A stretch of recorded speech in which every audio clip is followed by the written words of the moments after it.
Hi, I'm Ken Steezy, and on this episode of Inside the Cuckoo's Nest, we'll be talking to the actors of the hit TV show motion picture called The Fresh Bull Goose Loony.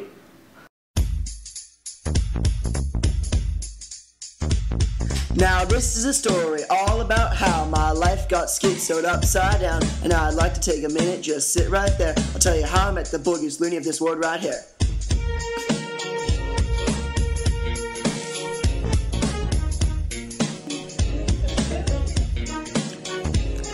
In a ward in Oregon, committed and stayed, sweeping and mopping is how I spend most of my days.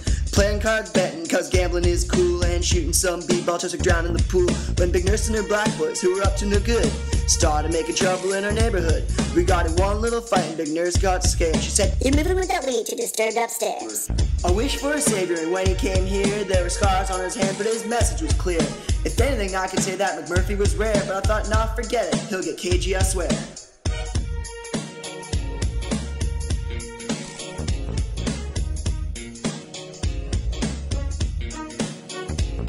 When I hopped out that window about midnight, I yelled to Big Nurse, "Yo, home, smell you later." I looked to the highway, I was finally there to roam the world and breathe some fresh air.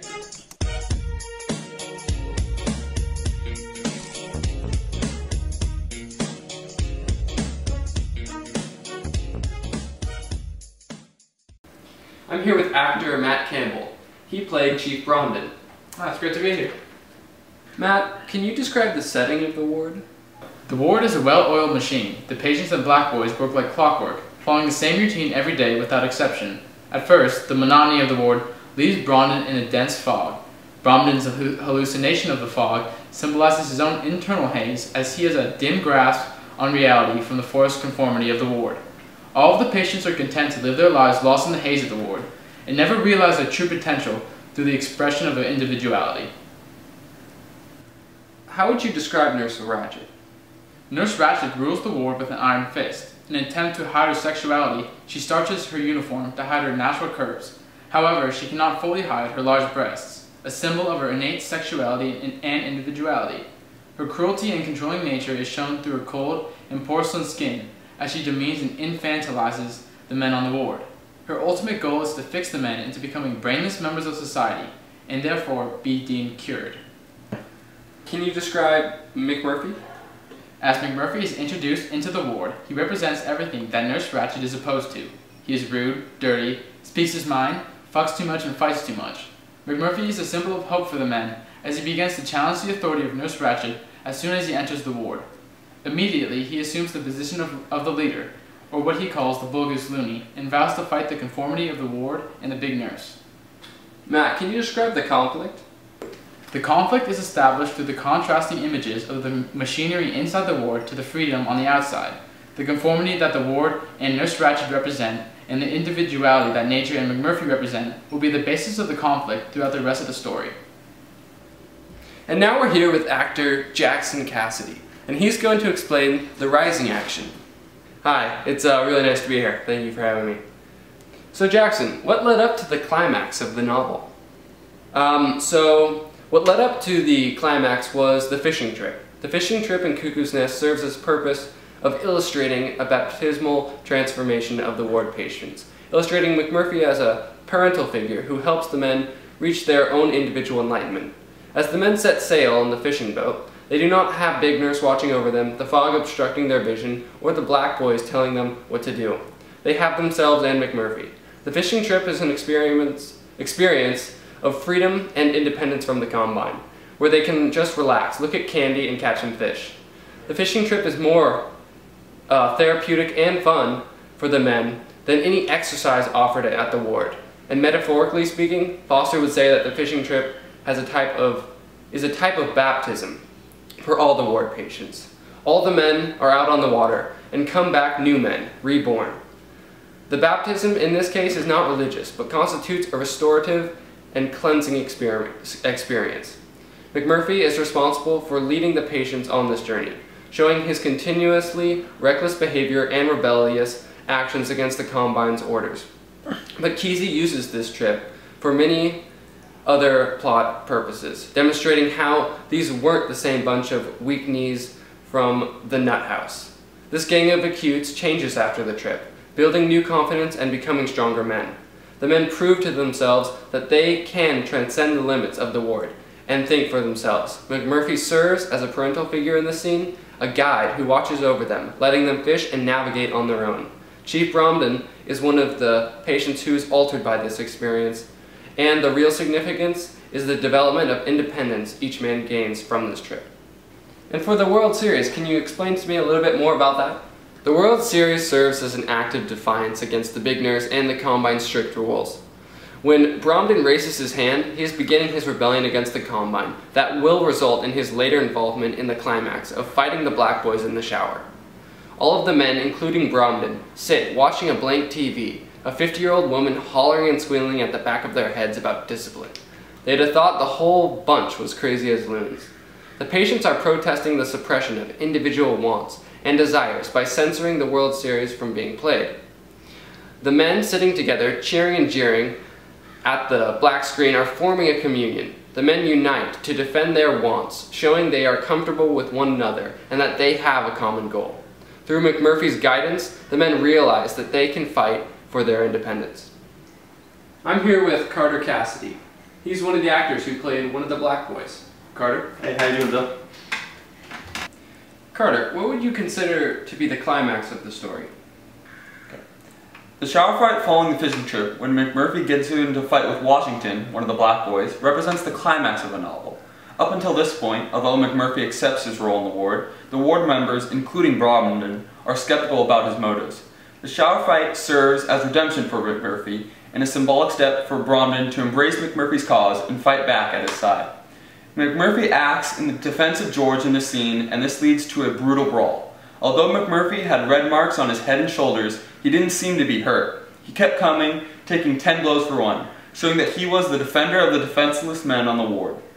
McMurphy is strong enough to take the brunt of the attack from Washington, who symbolizes the ward and even the Combine in the scene. McMurphy's willingness to trade 10 blows for one shows that no matter how many times he's put down, he can't be destroyed and is willing to continue to fight for his cause of individual self-expression and free will. It is through this scene's entirety that Kesey uses violence intentionally, as Foster states, to advance the plot as well as develop the theme of the novel in a simplistic way. Carter, is the climax of the novel follow McMurphy's development or that of Chief Bromden? This is the climax of the novel for Chief Bromden because McMurphy's unselfish defense of George and stand against the ward proves to be revelatory for Bromden. When the other big one pulled the crowd apart and grabbed McMurphy, Bromden picked him off and threw him into the shower. At this point, Bromden's doubts about McMurphy fade, and he chooses to fall in line right behind him as the next man to take on the task of fighting the Combine. It's also no coincidence that Kesey sets this scene in his shower as a baptismal reference to the men's renewal and confidence of their leader, McMurphy. Bromden, as well, experiences this rebirth of faith in McMurphy and also decides to embrace his cause to fight for individuality and self-empowerment. It is this decision by Bromden that serves as the climax and the point of no return. Hi, I'm here with actor Sam Siltman. He played the Big Nurse, and he is going to describe to us the following action. Hey, it's great to be here, Chuck. Nice to see you. Always happy to be on Inside the Cuckoo's Nest. Great television. So Sam, what are the implications that followed the shower fight scene?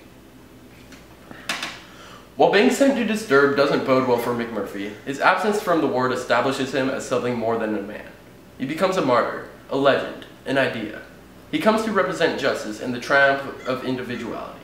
In the episodes leading up to the finale, the director did a great job of utilizing religious symbolism and parallelism to establish the concept of sacrificing oneself for the betterment of others.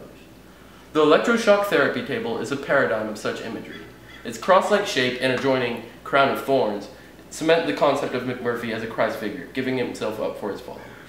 Sam, you touched upon the concept of McMurphy representing an idea. Elaborate. McMurphy further builds his reputation of being something larger than life by pretending not to be affected by the unrelenting shock treatments. When he returns to the ward, he pretends to scorn the nurse's power, and instead of allowing himself to escape from the dangers of the ward, he actively defies the nurse's power through the party he throws. According to Fosterian analysis, the party represents a communion of the ward members. The party is laden with Last Supper-esque similarities, and represents the transfer of power from leader to disciple. Billy Bibbit represents the ward members' recovery of their manhood and individuality due to McMurphy's redistribution of power. After his sexual achievement, Billy is momentarily unafraid of the nurse's power.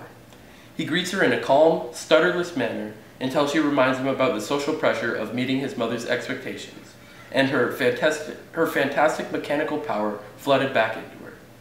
The external pressures from the nurse and his mother caused Billy to regress into his former bumbling speech and eventually kill himself. Sam, what is the significance of McMurphy attacking the nurse? The end of the falling action occurs when McMurphy rips open the nurse's shirt and tries to strangle her.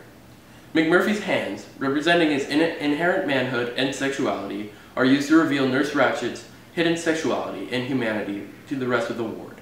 Bronwyn notes the look of terror on Nurse Ratchet's face forever ruined any other look she might ever try to use again.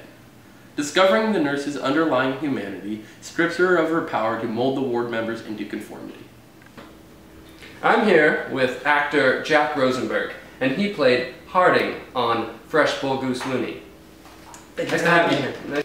So, Jack, what did McMurphy's assault of the big nurse have on the residents of the ward? When McMurphy assaulted the big nurse, the atmosphere of the ward changed so that the men were able to truly act as men in society, stop being rabbits, and take charge of their own lives. While the nurse was on leave from the ward to recuperate from her injuries, the men in the ward were able to establish a semblance of control over their situation, and some even chose to leave the ward and lead successful lives outside the oppression of the ward and the nurse. With the nurse gone, Seffel and Fredrickson signed out together against medical advice, and 2 days later another 3 acutes left, and 6 more transferred to another ward. By the time the big nurse came back, Harding had even got the tub room back open, and was in there dealing blackjack himself.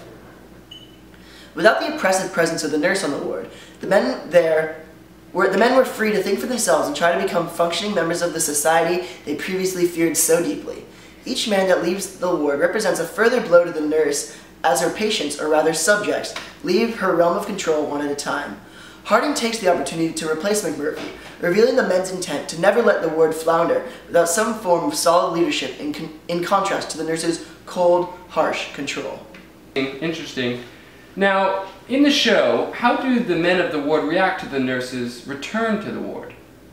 When the nurse returns to the ward, the change in her demeanor is apparent not only in her appearance, but in her behavior, as she is just a shell of the porcelain china automaton she had once been. When the men rise to greet her, she is ironically afraid of the men that once tore themselves and their friends apart to please her. When the men get close to her, she jumps back 2 steps. Her face was bloated blue and out of shape on one side, and she had a heavy bandage around her throat, and a new white uniform. In spite of its being smaller and tighter and more starched than her old uniforms, it could no longer conceal the fact that she was indeed a woman. The nurse's physical appearance mirrors her new personality and behavior that will not be able to oppress the men of the ward.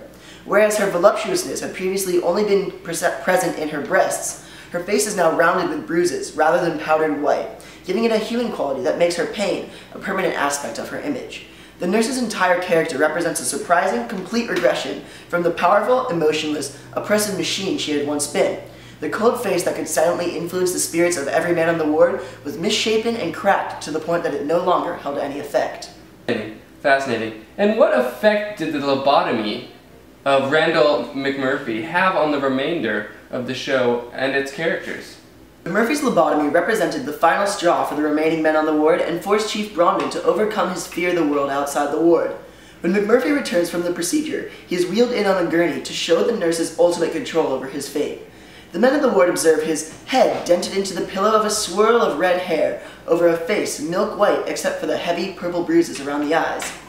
McMurphy's lifeless body is a harsh contrast to the previously rambunctious personality that he was. At first, the men are in disbelief that something like this could happen to their hero, but as they realize that no one is infallible, they come to terms with their own personalities. Chief Bronwyn is unable to handle this final blow to his best friend, and is forced to kill him to prevent him from being used as a tool of the nurse's oppression. As Bronwyn escapes the ward, he realizes that he is free from the grasp of the nurse, who will never again be able to oppress the ward patients.